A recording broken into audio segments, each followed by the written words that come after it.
Hello everybody, and welcome back to my chatty, sassy channel here on YouTube, where we talk about all things luxury, be it luxury fashion, luxury travel, or life's luxuries in general. It has been a while since I've put out a video because I am experimenting with a new camera, which has caused all sorts of different things, getting a new mic, getting different lighting, working with different video editing software, and so that has caused a very large learning curve for me, and I'm enjoying that learning curve, but it has meant that videos have been a bit stalled.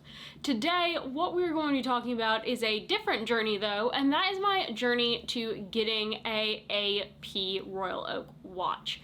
Now, this is going to be a very chatty video, and it's going to be a bit of a sassy video, but through the magic of video editing, hopefully it'll end up making sense by the end. There's going to be story time, commentary, and my thoughts overall on the AP Royal Oak watch. So with that, let's get into the video. Now, for a while now on this channel, I have been talking about wanting to get another watch. In fact, I probably have more interest on getting another watch right now than I do on getting any more handbags right now. And the reason for that is that I wear my Cartier tank basically every single day, but I want some variety in the watches that I wear. Since I do wear this one every day, it would be nice to have at least one or two to change it out with for various looks, various purposes, and various uses. Now, flashback to the very beginning of November last year, and I was watching the post F1 Grand Prix race show. I forget which race it was. For some reason, I think it was Austin or Mexico.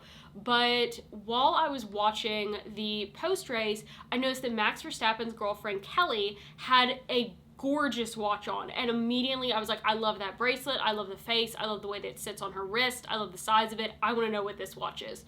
And while I had heard of Royal Oaks before, I'd never really paid any attention to what one looked like, and so when I googled her watch and found out that it was a Royal Oak, I absolutely became obsessed with these watches and knew that I wanted to try one on when we were in Atlanta a couple of weeks later. Now, when we went down to Atlanta for my husband's birthday Porsche experience, I'll link that video down below if it interests you. I knew that after doing that, we were going to stop by the mall. We were stopping at 3 stores, Fendi, Ferrari, and at AP, because those are stores that we don't have in Nashville. Now, we went to Fendi, and nothing in Fendi particularly interested me. We went to Ferrari, had a great experience given that we had no expectations, and we had a great time.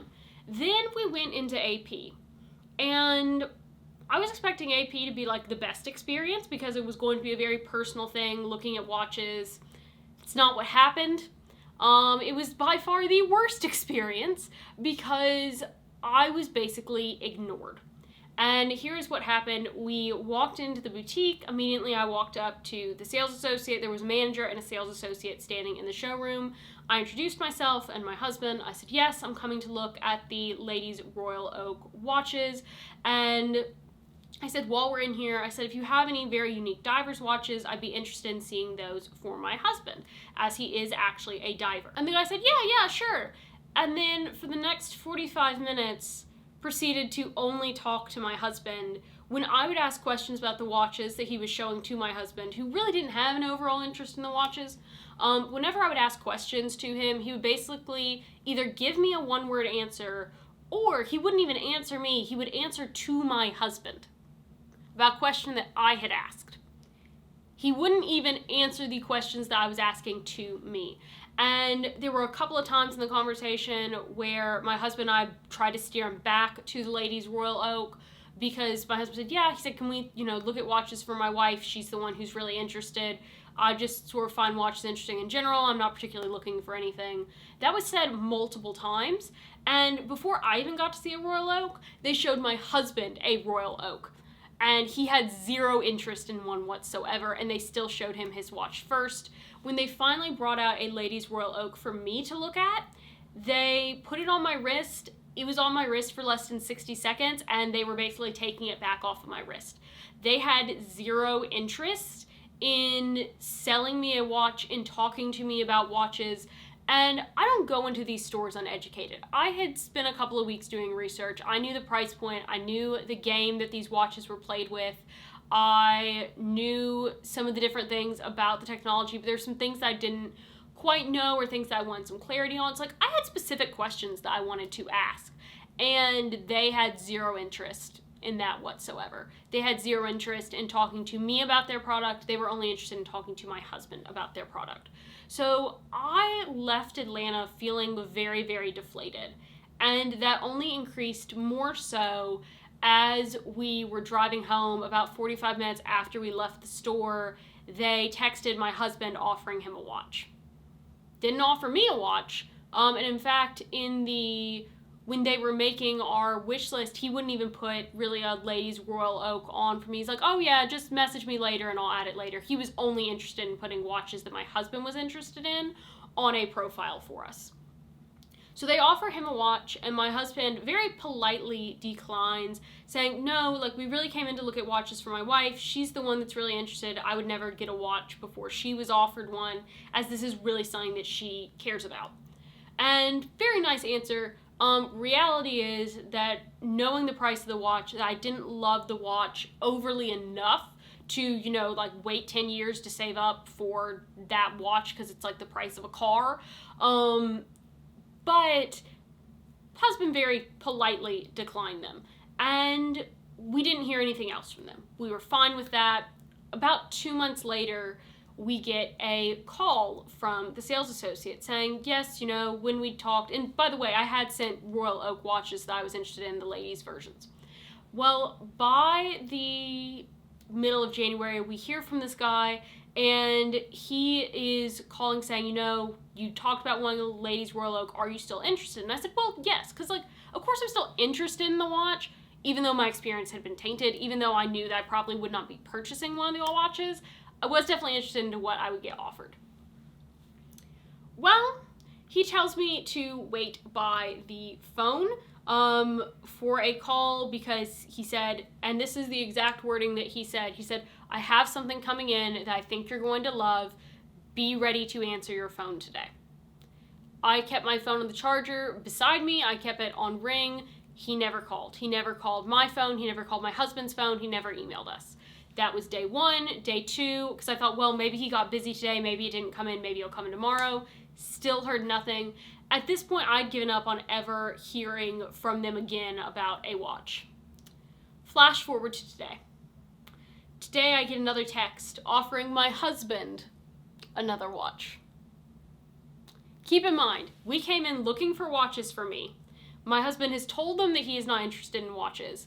We have told them that I am interested in watches, and they still only offer a watch to my husband. In fact, they offer 2 watches to my husband, and I have still received 0 offers. And the interesting thing is that in the interim of waiting to hear about the ladies' Royal Oaks that I had requested, I've talked to some other people who have experienced similar things with watches, on how it's very much like going to a car dealership as a female. If you are a female and go to a car dealership with your husband, your boyfriend, your dad, your brother, they're only going to talk to the man. They aren't going to talk to the woman. And I've had this happen to me in my career throughout my life, particularly when I was in the sciences. There were comments that were made to me about the fact, like, you can't be pretty and smart. You can't wear dresses and be a scientist. And that's blatantly wrong. But those were things that I encountered. And I thought that I would never encounter that in luxury. Because in luxury, a lot of luxury is geared towards women. And to experience that myself, when we specifically came in looking for something for me and they would only show things to my husband, was extremely hurtful and extremely upsetting. And like, from that experience alone, I would not buy an AP watch, because if that's the way that the brand allows their sales associates, their stores to treat customers, that's not a brand that I want to buy from, no matter how beautiful the watch is. And no matter how beautiful the anything is, I'm certainly not going to drop that much money with someone when I'm not being treated as a person, when I'm being ignored as a person. And so because of that, I will not be getting an AP watch. Since then, I have been able to go into Breitling. I found a watch that I really loved in Breitling. I was able to go into Tag. I found a watch that I absolutely loved in Tag. I've seen another Tag watch that I love. I've seen a Cartier. I've gone to try on a Cartier watch that I love. And so my watch list of watches that I'm interested in getting has definitely expanded. And because there are all these other beautiful watches, not to mention the fact that on the pre-love market, if you're willing to go with a quartz watch over an automatic watch, you can actually find the AP watches for very reasonable prices. And so because of all of those factors, I will not be purchasing a brand new AP watch. In fact, I don't think that you will ever see an AP watch unboxed on this channel. But I think that you will be seeing a watch unboxed at some point this year, as I have a career milestone that I'm hoping to reach. And if I indeed do reach it, that will sort of be my career accomplishment goal to myself, is getting that next watch. So with that, I hope you guys have a great rest of your day, everyone. Bye!